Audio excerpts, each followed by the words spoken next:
Oke guys, welcome back to Daily Charting with Toshi, di mana kita akan daily chart your favorite cryptocurrencies. Dan sekarang kita masuk ke DCWT sesi kedua, di mana fokus kita akan lebih ke pembahasan komen dan juga charting altcoins ya.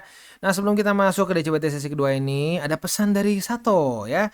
Jadi nanti malam kita akan ada update lagi mengenai yang lebih ke teknis untuk buka posisi futures ya. Masih ada yang bingung karena kemarin kan materinya kita campur sama kenapa orang sering kena liquid. Kita bahas hal-hal klasik yang membuat kita liquid. Nah, di yang kali ini lebih ke teknis. Leverage-nya bagaimana, ya lalu kita bahas juga misalkan si order position seperti apa, cara jaga resikonya, SOP dan seterusnya. Ya, jadi buat lo yang mungkin masih bingung kemarin dengan pembahasan futures, ya boleh nanti malam kita akan up lagi yang lebih ke teknisnya gitu ya. Nah, selain dari itu juga ya seperti biasa gue ingatkan salah satu cara termudah, bukan salah satu bahkan ya, cara termudah untuk mendukung TCI adalah dengan like our video ya. Oke, langsung aja kita lihat ke chart untuk kondisi BTC. Dia masih struggling dengan 104.000 ya. Ya kita lihat besok aja deh. Kalau besok daily close-nya di bawah ya berarti reject lagi untuk yang kedua kalinya. Nah, ya kalau seperti itu ada potensi bisa jadi lower high begitu ya. Ya udah tinggal kita lihat aja besok seperti apa hasilnya ya. BTCD dia mulai retest di angka 64,58. Ya kita lihat apakah dia akan menjadikan ini sebagai support dan lanjut lagi ke atas. Ya at least for now balance sheet-nya mendukung untuk itu karena balance sheet turun masa-masa QT ya, quantitative tightening ya cenderung akan BTCD menguat begitu ya. Jadi keep it 60-40, boleh punya alts tapi jangan kebanyakan ya ditaker ya. Oke, news datang dari US di mana Trump ya baru saja ada update nih ya urusan tarif dengan China. Puji Tuhan lumayan lebih cooling down lah, nggak sepanas kemarin-kemarin ya. Nah, jadi Trump dan Xi Jinping ya dia baru saja ngobrol kemarin Kamis ya, tentunya urusan tarif. Nah, rencananya akan dilanjutkan minggu depan. Nah, lalu selain dari itu juga Trump menyatakan bahwa di sini ada Treasury Secretary, lalu ada Commerce Secretary dan juga US Trade Representative, ada Scott Bessent, ada juga Howard Lutnick dan juga Jamieson Greer ya, yang rencananya akan ketemu dengan pihak China di London hari Senin ya. Nah, menurut mereka sih the meeting should go very well ya. Jadi nadanya udah jauh lebih positif dan bahkan ya ini cukup unik ya karena sebelumnya biasanya nggak seperti ini, cenderung hostile ya. Nah, jadi Trump dan Xi Jinping ini nge-frame news mengenai tarif ini positif ya. Ya semoga beneran positif sampai akhir dan ketemu jalan tengahnya begitu ya, karena lagi-lagi tarif ini adalah tembok terbesar kalau ngomong ini jadi kayak tembok China ya. Tembok China-nya si the Feds untuk melakukan monetary policy yang lebih loose begitu ya. So ya kalau sampai ini urusan tarif beres ya akan lebih menyenangkan dan possibility untuk terjadi the Feds yang lebih dovish lebih besar begitu ya. Oke. Langsung aja ke komen. Yang pertama dari ini bacanya apa ya? Senson atau itulah ya. Bang, gua minta saran dan masukannya. Mau trading futures belum bisa. Akhirnya gua ada rencana ikut copy trade di someone yang ada di YouTube. Win rate rata-rata 100%. Win rate 100% per tahunnya dengan biaya 4 juta untuk pendaftaran sebelum 1 tahun di kelas reguler. Gas fee 15%. Bagaimana menurut abang sarannya? Thanks masukannya bang. Sorry, kalau ini 100% ya, kalau gua jadi ini orang yang punya SOP 100% nggak pernah salah. Ini win rate ya tulisannya ya. Berarti tidak pernah trade kalah. Trade selalu benar menang. Kalau gua jadi dia, gua nggak akan buka kelas. Buat apa? Udah aja gua gak ada rumah, gak ada mobil, gak ada diri kalau perlu ya. Masukin tuh semua duitnya, trade. Oh yo, wong ini kok win rate-nya 100%, udah aja sekalian rata kanan semua ya. Leverage juga full, semua margin pakai aja abisin semua ya kalau win rate 100%. Ya faktanya kan tidak ya, nggak ada lah orang win rate 100% ya. Tapi ini gue bingung nih, win rate rata-rata 100% per tahun. Apakah maksudnya 100% itu profit, bukan win rate? Nggak tahu nih. Tapi kalau win rate antara dua, antara nanti banyak alasan, kalau salah, enggak ini marketnya begini jadi tidak dihitung salah. Ada yang kayak begitu loh, udah banyak tuh yang report ke gue. Ada yang begitu bang, bilang win rate 100%, waktu dia udah salah, ini banyak berkelit, katanya gara-gara begini jadi nggak dihitung ya. Udah kayak anak kecil pikir-pikir ya. Nah itu yang pertama. Yang kedua, Ponzi. Ya dua-duanya bad. Begitu. Jadi ya gue tanya lagi ke lu, ini win rate beneran atau profit bisa 100%? Kalau profit bisa 100% setahun ya masih bisa lah ya. Tapi ya lu harus siap juga. Itu berarti per bulannya berapa persen target dia begitu. Nah bisa nggak sampai kayak gitu? Ya nggak tahu sih, kalau gue pribadi ngerasa tidak semudah itu ya. Kalau semudah itu sih ya semua orang juga treat aja for living ya. Tapi ya kalau 100% setahun masih masuk otak. Tapi kalau win rate 100%, I'm just gonna tell you straight, it's bullshit menurut gua ya. Next dari Wisnu, Kohtoshi, gua udah mulai ngerti future. Sebelumnya gua komen di VT lu ya. VT itu video apa ya? VT ya itulah ya. VT lu itu spot. Ada saran nggak untuk cara trading agar tidak loss banyak, apalagi buat gua yang pemula paham future? Nah sebenarnya gini ya. Kalau menurut gua pribadi, cara paling mudah itu apa ya? Cara paling mudah untuk futures ini, ya lu apa namanya, lebih baik nonton video yang kemarin. Aduh ya benar, itu udah gitu aja deh. Soalnya kepanjangan ya. Kepanjangan kalau misalkan gue bahas lagi yang kemarin. Dan teknisnya kalau mau yang nanti malam. Nanti malam kita akan bahas lebih ke ya ini tuh leverage bagaimana. Ini apa hubungannya sama misalkan posisi kita. Ya gimana jaga resiko. Nah lu boleh nonton deh yang kemarin kita sudah upload mengenai trading futures, dan yang nanti malam gitu ya. Udah sih, gitu kurang lebih ya. Next dari Lutfi Al-Malik. Bang, misal kita beli altcoin, profit 10-20%, lalu kita jual semua. Untungnya kita masuk ke BTC. Itu yang satu ya. Yang kedua, misal kita punya altcoin masing-masing profit 7%, lalu kita jual 75% aset kita dan lebihnya kita beli BTC. Itu lebih bagus mana ya bang? Semoga dijawab dan semoga apa ini? PN ya. PN dimudahkan rezekinya.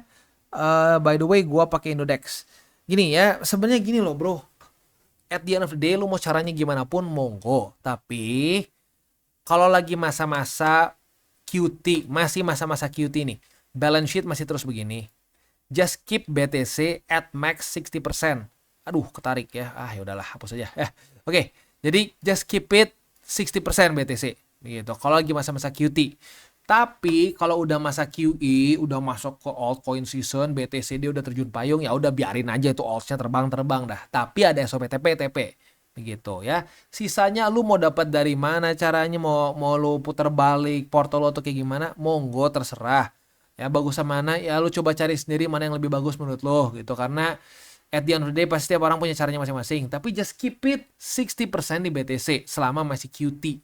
Gitu ya, QT bull market. Ya ini bull market tapi masih QT begitu ya. Ini udah pernah terjadi juga sebelumnya ya. Jadi udah gitu aja sih menurut gua ya. Bebas semua pakai yang mana. Yang penting just keep it 60% BTC. Next dari Rashid Nabil ya. Bang Toshi minta nasihatnya. Aku mulai trade future di kripto, khususnya BTC sama ETH aja. Tapi buat uang jajan ya, uang jajan tambahan. Sementara itu aku masih mahasiswa yang masih belum punya income dan masih cuma ngandelin uang jajan dari ortu. Apakah ini diperbolehkan secara hukum TCI? Aturan aja di jalan hukum ya. Thanks, 3 wejangan golden rules-nya bang. Salam tabur tuai ya. Jadi gini, nggak masalah. Lu pakai uang jajan pun nggak masalah. Tapi pastikan itu uang dingin. Maksudnya apa? Jadi semua kebutuhan lu sudah beres gitu. Jangan sampai lu, gua mau puasa bang, buat apa? Buat buka posisi. Waduh, nggak bisa itu ya. Jadi pastikan semua kebutuhan sudah beres ya, keinginan juga udah beres ya. Nah sisanya uang dinginnya ini ya lu boleh pakai untuk trading, untuk futures, untuk spot monggo begitu. Itu tidak melanggar ya.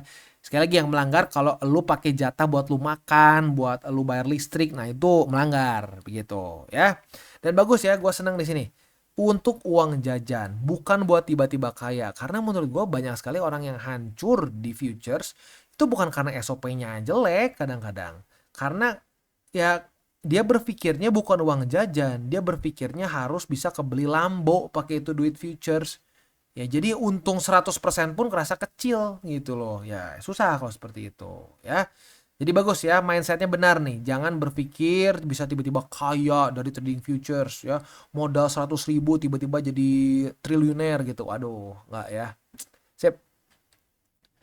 Next dari Maulidi. Berarti udah paling bener taruh Porto di BTC ya bang. Walau volatile turun pasti kejemput lagi kan. Tidak ada masa fase trend bearish untuk BTC kan bang. Ada sebenarnya ya. Bear market juga BTC nggak anti ya. Kayak kita lihat di sini deh. Kita lihat di indeks, kita buka indeks, kita cari yang 12 bulan ya. Kita bisa di sini ada bear marketnya nih ya. Kita coba cek ini ya. Ya contoh, di cycle kemarin, tahun 2022, bear market, minus 64,22%.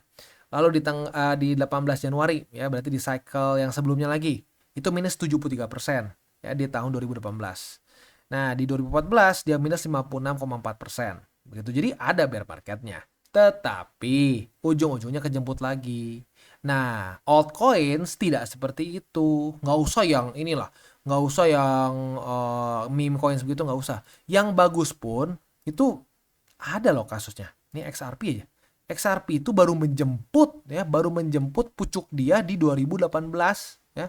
Sementara BTC udah all time high lagi di 2021. XRP gagal membentuk new all time high di cycle kemarin. Jadi terakhir kali all time high yang dikejar sama yang sekarang itu di 2018. Nah, kebayang nggak? Nah, itu yang orang kadang-kadang suka salah.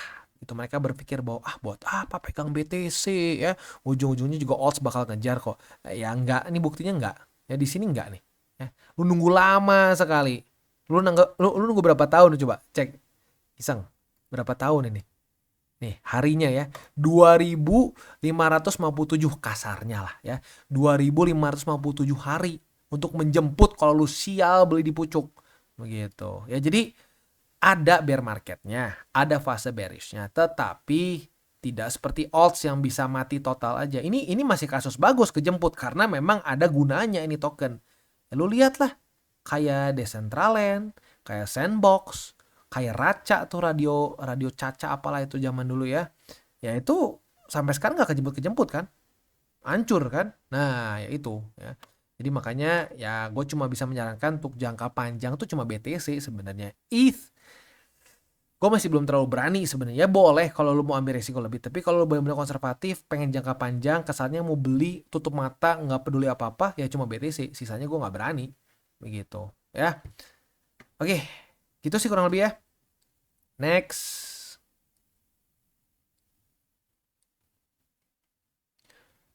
Dari Rainbow, ternyata sangat menguntungkan punya kebiasaan bangun jam 5 pagi. Sering dapat harga bagus di jam subuh ke pagi. Bahkan sering dapat harga terbaik untuk take profit untuk scalping. Wah, iya nih ya, tadi pagi gue curhat sedikit. Gue posisi longnya nggak dapet setup longnya. Padahal udah profit nih ya. Ya karena kebukanya jam 7. Dan gue jujurnya kalau untuk di daily sih jarang ya retest keduanya pagi-pagi seperti itu. Tapi nggak tahu kalau buat scalping. Ya buat scalping hati-hati ya, jangan sampai over trading karena itu penyakit klasik para scalper ya, apalagi revenge trading tuh. Wah, udah over trade ya biasanya ujungnya revenge trading. Hati-hati di situ ya.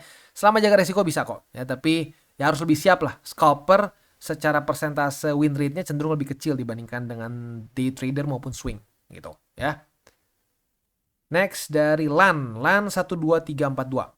Bang, maaf sebelumnya mau tanya, apa alasan Bang Toshi pakai trading future cross dibandingkan isolated? Bukannya kalau pakai cross modal yang di luar posisi bakal kembali juga kalau turunnya jauh? Gini, yang pertama karena gua udah kebiasaan gitu. Karena gua kan trading itu dari forex, lalu juga commodities, itu semua cross. Ya, yang gua inget semua broker yang gua pakai nggak ada pilihan isolated gitu. Jadi semuanya cross, ya bahkan nggak ada pilihan sama sekali. Ya udah itu aja. Begitu lu udah terbiasa menghitung keseluruhan. Nah, jadi ya jawaban simpelnya satu, karena kebiasaan ya. Yang kedua, isolated gue pernah coba iseng-iseng, gue pengen coba gitu ya buka.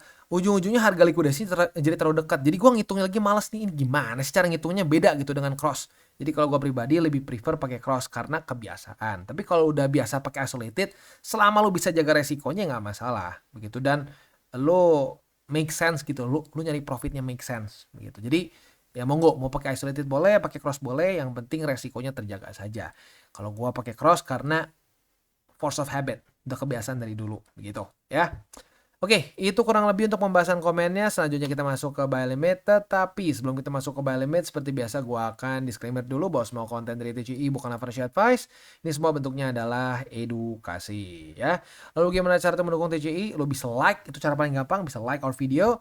Lo bisa menggunakan link reflektor di bawah. Ya. Dan untuk hari ini ya, lo juga, bukan hari ini, tapi buat kapanpun ya. Ya lo bisa menggunakan link reflektor di bawah. Dan untuk sponsor kita pada hari ini adalah Wobby. Ya, Wallby ini adalah suatu platform untuk kita trade futures mainly ya. Jadi lebih cocok untuk intermediate sampai advance sih sebenarnya ya. Buat yang newbie fokus lu spot deh ya. Nah, untuk Wallby ini sendiri lu bisa buka posisi futures secara manual seperti biasa, tapi yang unik di sini mereka itu ada AI untuk membantu kita misalkan TP dan SL begitu. Nah, bahkan ada one step further di mana di sini ada AI agents ya. Lu langsung bisa buka posisi lengkap dengan TPSL. Begitu. Dan ini bisa sesuai dengan risk profile lo. Mau yang konservatif bisa, mau yang medium risk bisa, mau yang agresif pun bisa, begitu. Tapi buat lo yang pengen coba sih ya, gue sarankan lebih baik yang pakai yang paling konservatif lah, ya. Nah, yang unik lagi di sini adalah mereka itu ada rebate voucher. Nah, rebate voucher ini ya biasanya hanya 100 USDT saja. Tapi bagi lo yang menggunakan link referral kita di bawah atau menggunakan kode Toshi Crypto ya, Toshi Crypto, kita akan ada upgrade menjadi 250 USDT ya. Nah, buat yang tertarik silahkan bisa menggunakan link reflektor di bawah dan mulai trade di Wallby. Dan kita masuk ke Solana. Untuk Solana kita bisa di sini kemarin daily close-nya itu di angka 149,36 ya. Berarti masih sedikit di bawah dari struktur 149,41 ya. Artinya sudah terjadi retest 1, retest 2. Nah, posisi short kita ini sekarang sedang dalam keadaan minus ya. Nah, tapi nggak apa, target TP-nya ada di angka 144,52. Ya, tapi kalau sampai besok daily close di atas dari struktur, ya boleh pertimbangkan cut loss gitu ya. Ya kita lihat aja besok seperti apa, apakah dia akan di atas atau tidak ya. Nah, untuk target TP-nya ya otomatis di angka 144,52 ya. Sekali lagi di 144,52. Nah, untuk posisi spotnya ada di 144,52, 137,39, dan di 135,6. Next, XRP. Untuk XRP terjadi reclaim dan ini ngepump 5,71% ya, not bad at all. Dan hari ini sudah terjadi retest pertama di angka 2,15521 ya. Kita lihat besok. Kalau besok daily close-nya jam 7 pagi masih di atas dari struktur support, nah kita ada potensi untuk bisa buka posisi long ya dari retest kedua. Tapi ya udah kita lihat aja besok seperti apa. Apakah dia akan mantul di sini dan ada setup untuk posisi longnya atau tidak gitu ya. Posisi spot ada di angka 2,15521, 2,0936 dan di 1,98333 ya. Next kita masuk ke SUI. Untuk SUI masih belum ada setup futures. Dan ya langsung aja ke spot berarti ya. Untuk spotnya ada di angka 2,94 dan satu lagi ada di angka 2,4826. Dan ini juga sama ya, ngepumpnya gila ini 9,92%. Tapi gini gue ingetin ya. Wah gila ya, odds ngepumpnya gila bang. Iya bener gila, tapi ngedamnya juga gila. Ya jadi hati-hati ya, hati-hati jangan sampai kalian. Soalnya gini, orang tuh suka terbutakan dengan begini. BTC cuma ngepam berapa? 5 paling. Wah ini SUI bisa ngepam 22. Iya tapi sekalinya ngedam juga muntah darah begitu. So ya makanya just keep it 60-40 deh pokoknya. 60-40. Boleh punya odds tapi dengan rasio yang tepat ya. Oke, kita tutup dengan 3 golden rules. Jangan pakai uang panas, jangan over leverage, berpikirlah jangka panjang, dan salam tabur tuai. Ingat, apa yang lo tabur akan lo tuai, jadi taburlah sebanyak mungkin hal baik. Oke guys, jadi itu adalah akhir dari segmen DCWT kita pada hari ini. Dan jangan lupa bagi kalian yang merasakan manfaat dari segmen ini, jangan lupa untuk share ke teman-teman kalian. Dan apabila lu pengen mensupport channel kita, ya TCI, jangan lupa untuk menggunakan link referral kita di bawah. Nggak wajib ya, tetapi apabila lu menggunakan link referral kita di bawah, ada macam-macam ya, dari Bybit, Huobi, Maxi, toko kripto, dan banyak lagi ya. Ya, walaupun nggak wajib, tapi kalau menggunakan link referral kita, lu secara langsung membantu perkembangan dari TCI. Dan satu lagi, jangan lupa juga untuk join Telegram group kita, di mana kita bisa ngobrol-ngobrol santai mengenai dunia cryptocurrency secara dua arah. So, jangan lupa untuk like, subscribe, click the bell icon, and see you on the next video.